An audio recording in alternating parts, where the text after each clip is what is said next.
마가복음 9장입니다.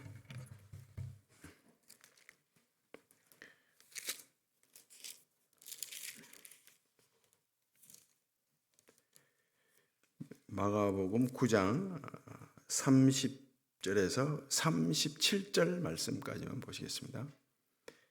마가복음 9장 30절에서 37절 말씀까지 한 절씩 교독하시겠습니다. 그곳을 떠나 갈릴리 가운데로 지날새 예수께서 아무에게도 알리고자 아니하시니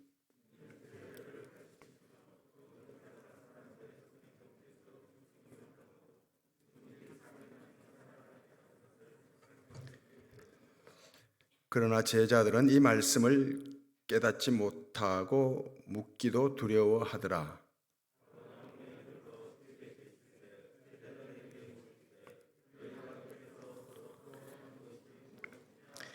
그들이 잠잠하니 이는 길에서 서로 누가 크냐 하고 쟁론하였습니다.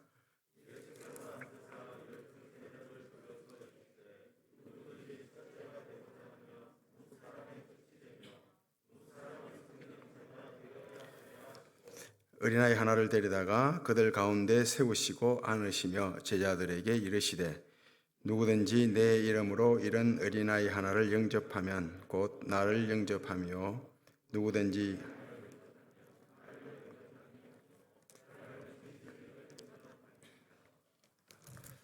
결론부터 말씀드리면 35절 말씀 누구든지 첫째가 되고자 하면 못 사람의 끝이 되어야 하리라. 많은 사람을 섬기는 자가 되어야 된다 이런 말씀입니다. 우리가 하나님 말씀을 오해하는 부분들이 좀 있습니다. 아니 많이 있습니다. 이 말씀도 오해하는 대표적인 말씀입니다. 누구든지 첫째가 되고자 하면 많은 사람을 섬기는 자가 되어야 된다. 많은 사람들의 끝이 되어야 된다. 첫째가 되려고 하면 이 말씀 어떤 식으로 오해를 하는가 하면 이렇게 오해를 합니다. 정치인이 당선되기 위해서 당선되는 게 첫째 아닙니까? 대통령 선거에서 당선되면 첫째가 되고 국회의원 선거에서 당선되면 첫째입니다. 첫째가 되기 위해서 많은 사람들을 섬기지 않습니까? 선거 운동 기간에 고개를 숙이고 고개를 빳빳이 들고 내가 첫째다 그러면서 선거운동하는 후보자는 아무도 없습니다. 다 섬기고자 한다고요. 고개를 숙이고 허리를 굽히고 밥을 사고 그러죠. 한 번 사고 두 번 사고 세 번 사고 네 번 사고 한 4번 정도 사면 당선될 수 있습니다. 표를 얻을 수 있죠. 이런 식으로 이 본문을 오해를 하는 것입니다. 다른 사람을 섬기게 되면 내려가서 섬기게 되면 하나님이 나를 첫째가 되게 해 주실 것이라 이렇게 오해를 하는데 무지막지하게 오해를 합니다. 오해죠. 이런 말씀이 아닙니다. 이 말씀을 쉽게 설명하면 잘 모르면 단어도 그렇고 문장도 그렇고 이렇게 나누면 좀 쉬워요. 나누면 어떻게 나눌 수 있는가 하면 첫째란 섬기는 자다. 그리고 섬기는 자는 내려가는 자다. 이런 뜻입니다. 그래서 첫째가 누군가 하면 내려가는 자, 섬기는 그 자체가 섬김이 내려가는 것이 바로 첫째라는 거예요. 첫째가 되고자 섬기는 것이 아니라 그런 말씀은 성경에 안 나오거든요.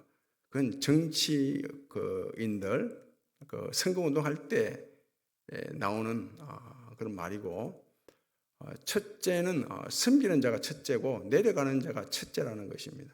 첫째가 되기 위해서 섬기고 봉사하고 헌신하는 게 아니라 봉사하고 헌신하고 희생하고 섬기는 그 자체가 하나님 보시기에 첫째다 이거거든요. 그 예수님께서 그래서 오셨잖아요. 섬기는 자로. 섬김을 받기 위해서 온 것이 아니라 첫째가 되기 위해서 섬긴 것이 아니라 섬기려고 오신 거예요. 그것이 첫째라 이것입니다. 많은 사람들을 위해서 목숨을 내놓는 그것이 첫째요, 바로 섬기는 일이었다. 이런 뜻입니다. 예수님께서 길을 가시는데 제자들과 함께 길을 가죠.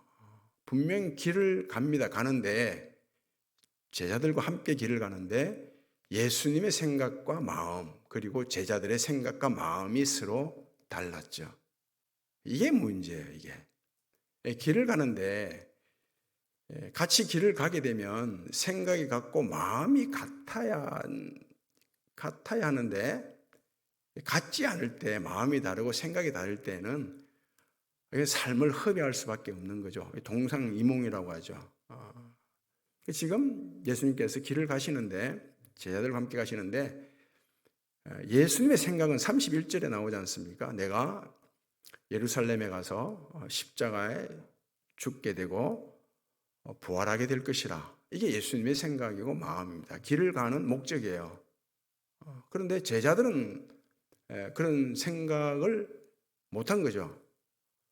그래서 예수님의 생각과 마음과 다른 생각과 마음을 품고 있었다고요. 그러다 보니 예수님과 서로 대화를 할 수 없는 거예요. 생각이 다르고 마음이 다르면 서로 대화가 안 되잖아요. 안 됩니다.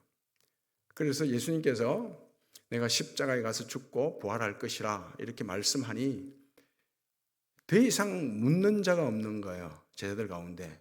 생각이 다르니까, 마음이 다르니까 묻지 못하고 오히려 두려워한다고요. 그래서 가버나움 집에 들어갔는데 예수님께서 제자들이 그러죠. 예수님과 대화를 하지 않고 자기들끼리 제자들끼리 서로 토론하는 거죠. 토론, 변론. 예수님과는 생각이 다르고 마음이 다르다 보니 대화할 수 없고 소통이 안 일어나고 제자들끼리는 서로 대화가 되거든요. 통하거든요. 왜냐하면 같은 생각, 같은 마음을 가지고 있었거든요. 그게 뭐냐 하면 누가 크냐 이거예요. 누가 크냐. 사람이 모인 곳에는 항상 누가 크냐 이런 시비가 일어납니다. 어떤 곳이라도 그래요. 내가 더 크다, 네가 더 크다. 아마 제자들이 서로 크냐 왜 이런 쟁론을 하게 됐는가 하면 아마도 예수님께서 세 제자를 그죠? 베드로, 요한, 야고보를 변화산으로 데리고 올라갔잖아요. 9명의 제자가 산 밑에 있었어요. 그래서 야, 베드로, 요한, 야고보 너희들은 뭔데 변화산으로 올라갔냐? 너희들이 더 크냐? 그러니 베드로, 요한, 야고보는 또 야, 우리가 너희들보다 좀 나으니까 예수님이 우리를 특별히 대우해서 변화산으로 데려간 것 아니냐? 우리가 더 크다. 실제로 그런 사건들이 많이 일어나잖아요. 요한과 야고보 어머니가 그 예수님을 향해서 주님 나라 임하실 때 우리 두 아들을 좌편 우편 오늘날로 치면 조선 시대로 치면 영의정 좌의정이 되고 오늘날 치면 국회의원 이런 장관 아니겠습니까? 그렇게 보장해 달라고 그렇게 요청하는 것으로 보아 베드로, 야고보, 요한도 다른 제자들에 향해서 우리가 더 크다 이런 의식을 가지고 있었고 또 그런 의식에 대해서 나머지 9 제자들은 못마땅하게 얘기하고 서로 누가 크냐 그랬다고요. 이 성경은 그 완장 계급을 말하지 않습니다. 누가 더 크냐. 항상 무엇을 말씀하는가 하면 수건을 말씀합니다. 수건. 완장이 아니라 수건을 말씀합니다. 악덕 기업가 그리고 악명 높은 지도자, 독재자들이 자기의 어떤 사사로운 이익이나 나쁜 목적을 쟁취하기 위해서 쓰는 방법이 뭐예요? 그걸 완장 채우는 일이거든요. 완장 채울 때는 똑똑한 사람에게 완장을 채우지 않습니다. 힘이 세지만 무식한 사람에게 완장을 채우죠. 그 힘이 세고 무식한 자에게 완장을 채워주면 이들은 옳고 그름을 분별 못해요. 물불을 안 가립니다. 자기에게 완장 채워준 사람을 위해서 목숨을 건다고요. 나 같은 사람이 어떻게 이런 완장을 찰 수 있단 말인가 한다고요. 그래서 과거 일제시대 때 일본 사람들이 그 완장을 채웠잖아요. 무식한 사람들에게 완장을 채우고, 그 이들은 자기가 하고 있는 완장을 차고 하고 있는 행동들이 이게 애국인지 망국인지를 분별 못 하거든요. 그래서 마음껏 잔인하게 완장을 가지고 자기 힘을 휘두른 거죠. 그 순사들이 그랬잖아요. 그리고 공산당들이 그런 거예요. 빨갱이들이. 무식한 자에게, 그 마을에 점령해서 가장 무식한 자에게, 힘이 센 무식한 자에게 이 완장을 채워주죠. 붉은 완장을 채워줍니다. 그걸 차고서 무소부위의 힘을 막 휘두르는 거예요. 학교 다닐 때 요즘은 그런 거 없죠. 선도라는 완장, 무시무시하지 않습니까? 선도라는 완장을 채울 때는 그 고학년, 3학년에게 채웁니다. 덩치도 크고 막 힘도 우락부락하게 생긴 사람에게, 학생에게 완장을 채워가지고 그 완장만 보면 벌벌 떨었잖아요, 그죠? 완장을 성경은 말씀하지 않고 수건을 말씀하죠. 수건 어떻습니까? 늘 닦잖아요. 땀을 닦고 세수하고 나면 얼굴을 닦고, 그죠? 떨어진 뭐 찌꺼기 닦아내고 먼지 닦고 그러거든요. 지난주 말씀드린 대로 내려가면 힘이 생기거든요. 힘. 이 과학 법칙은 하나님의 법칙입니다. 내려가면 힘이 생기거든요. 내려가라는 거예요. 이 첫째가 된다. 내려가는 게 첫째다. 진정한 힘이 생긴다. 그럽니다. 참된 섬김, 참된 섬김 봉사, 헌신은 어떤 거냐 하면 내려가는 거, 내려가는 그 내용, 내려가는 길이 뭐냐 하면 이거예요. 환경에 따라 변하지 않는 섬김이에요. 환경. 어떤 상황에서도 섬기는 섬김이 참된 섬김입니다. 그리고 기분에 따라 좌우되지 않는 섬김. 되게 그렇잖아요. 기분 나쁘면 나 안 해. 토라지고 삐지고 그런다고요. 그런 섬김은 성경이 말하는 섬김이 아니죠. 내가 기분이 나쁘더라도 내 할 일을 감당하고 사명을 감당하는 거예요. 그게 참된 섬김입니다. 그리고 내게 유익이 되느냐 불이익이 되느냐 유불리를 따지지 않는 섬김이 참된 섬김이에요. 그런 봉사. 비록 내게 손해가 있더라 하더라도 섬기는 거예요. 그리고 대가를 바라지 않죠. 보상을 바라지 않는 섬김. 늘 내 할 일, 섬기는 일을 통해서 나는 무익한 종입니다. 아무 대가, 보상, 칭찬 바라지 않습니다. 그리고 결국은 다 합치면 이런 거예요. 내 자신이 드러나느냐 하나님이 드러나느냐 이거예요. 내가 드러나는 섬김은 성경이 말하는 섬김이 아닙니다. 그 완장이에요. 완장. 수건은 그렇지 않습니다. 하나님이 드러난다고요.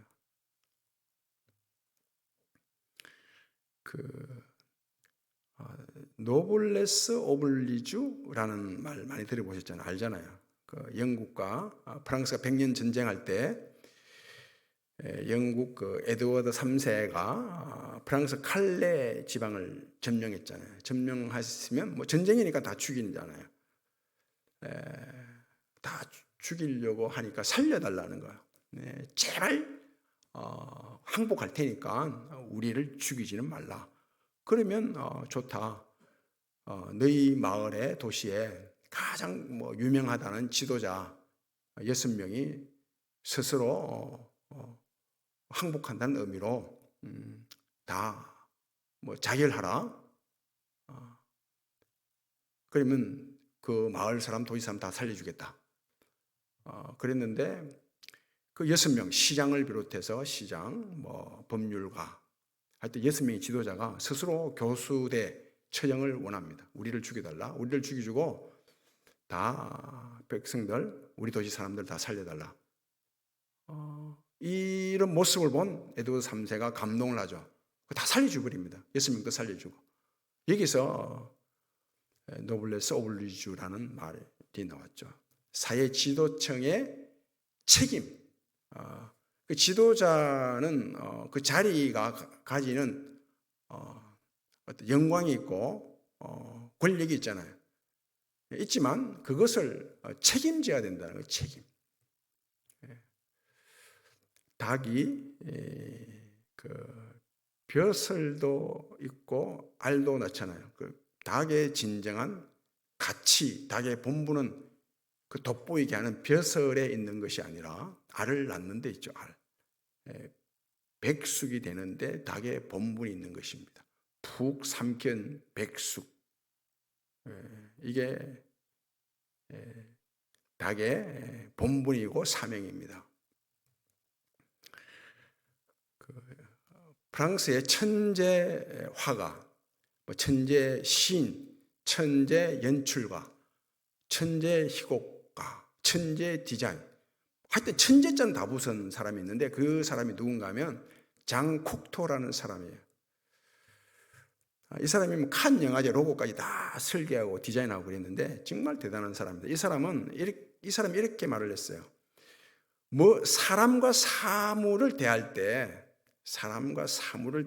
볼 때 크다 작다, 많다 적다, 높다 낮다 이렇게 보면 안 된다는 것입니다. 이렇게 보면 반드시 누가 더 크냐 이런 경쟁할 수밖에 없다는 거예요. 막 주도권 헤게모니 어떤 쟁탈전이 벌어진다는 거예요. 내가 주도해야 된다. 내가 니보다 앞서야 된다. 이런 싸움, 다툼이 일어날 수밖에 없다고 봤어요. 이분은. 그럼 어떻게 봐야 되냐? 사물과 사람을 볼 때 가까이 있다, 멀리 있다 이렇게 봐야 된다는 거예요. 그럼 대통령이 나랑 가까이 있으면 다른 말로 하면 나와 관계를 맺게 되면 이런 뜻인데 가까이 있다는 것은 관계를 맺는다는 거거든요. 멀리 있다는 것은 관계가 멀어졌다는 뜻이에요. 그러면 나랑 관계를 맺고 있으면 가까이서 관계를 맺고 있으면 잘 보이잖아요. 대통령이.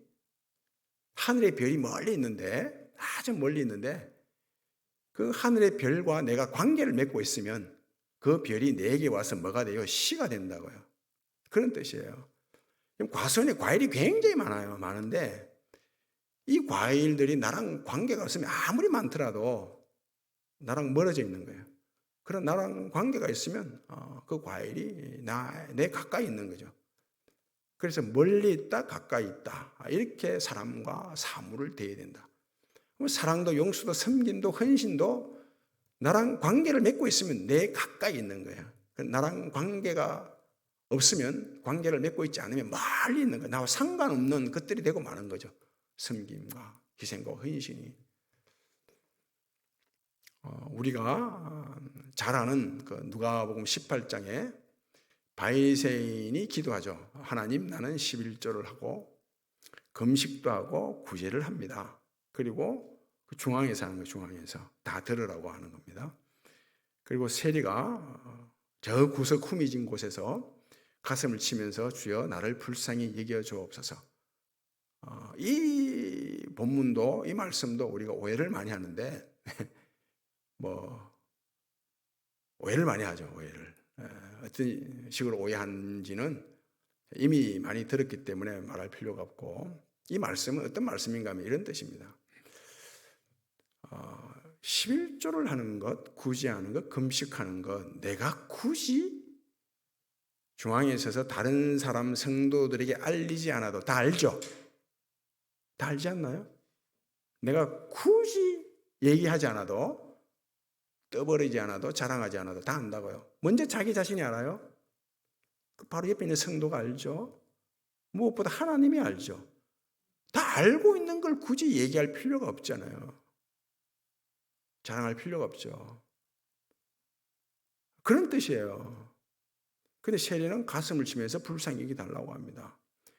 그래서 이게 어떤 사람은 바리새인 같고 어떤 사람은 세리 같고 이렇게 구분하는 게 아니에요. 구분하는 게 아니라고. 어떤 사람은 바리새인이다, 어떤 사람은 세리다. 성경은 이걸 말씀하지 않습니다. 바로 우리가 늘 바리새인처럼 살아간다는 거예요. 그렇죠? 나를 드러내려고 하죠. 나를 좀 알리려고 하잖아요. 그런데 그럴 때마다 나를 자랑하고 드러내고 나를 과시하고 군림하려고 하고 이럴 때마다 여러분들 속에서 무엇이 탄식하나요? 성령께서 탄식하죠. 너 그래 살면 안 돼. 예? 하나님께 불쌍히 여김 받아야 돼. 그래서 가슴 치고 불쌍히 여김 받고자 가슴 치잖아요. 아닙니까? 가슴 안 쳐요? 바로 그런 말씀이에요. 이 말씀이. 늘 가인처럼 제사를 지내려고 하잖아요. 하나님께. 내가 가진 것은 내 거다. 내 것을 하나님께 동양하듯이 시간 드리고 내 거 가지고 드리고 내 것 가지고 이렇게 하고자 한다고요. 가인처럼. 그런데 그럴 때마다 그런 의식이 생기죠. 그것도 본능이 주는 의식, 죄성이 만드는 의식들이 있다고요. 그 종교심이라고 하죠. 우리 속에서 일어나는. 그럴 때마다 하나님께서 성령을 통해서 가르치시고 인도하시고 또 권고하시고 탄식하시죠. 아니다. 이거 갖고 하나님 드리는 거 아니다. 시간도 장소도 물질도 네 것이 아니다. 하나님의 것이다. 하나님이 주신 것 내가 받아서 드리는 아벨의 제사를 드리게 되죠. 사울과 다윗도 마찬가지 아닙니까? 어떤 사람은 사울 같은 사람, 어떤 사람은 다윗과 같은 사람 이렇게 구분할 수가 없어요. 다 사울이에요. 사울. 내 임의대로 제사를 드리고자 하고 그러지 않습니까? 높아지려고 하고 사람들의 인기를 의식하고 늘 그렇게 살아가죠. 그럴 때마다 또 내 속에 있는 다윗이 탄식하는 거죠. 모든 것이 주께로 말미암았고 주께로부터 나오고 주께로 말미암다가 주께로 돌아갑니다. 내가 하나님으로부터 거저 받은 것을 하나님께 드립니다. 이런 신앙, 믿음으로 이겨내지 않습니까? 이게 우리의 신앙생활이죠. 늘 바리새인처럼 살아가고자 하는 우리에게 세리로 성령께서는 탄식하사 하나님 앞에 불쌍히 여겨달라고 가슴 치면서 이것이 우리의 신앙생활입니다. 섬기는 자체가 첫째요.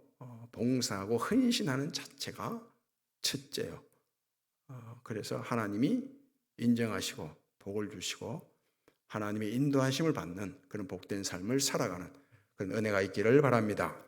아버지 하나님 감사합니다. 우리는 늘 하나님의 인도하심을 받아야 할 하나님의 자녀들입니다. 성령께서 안팎에서 날마다 우리를 위해서 친히 탄식하셔서 하나님의 은혜로 하나님의 인도하심을 받는 저희들의 삶이 되게 해 주옵소서. 섬기는 자가 첫째이고 헌신하고 희생하는 자가 첫째임을 알아 먼저 십자가의 죽음을 통해 마침 가장 강한 사자로 부활하는 복이 있게 해 주옵소서. 예수님 이름으로 기도하옵나이다.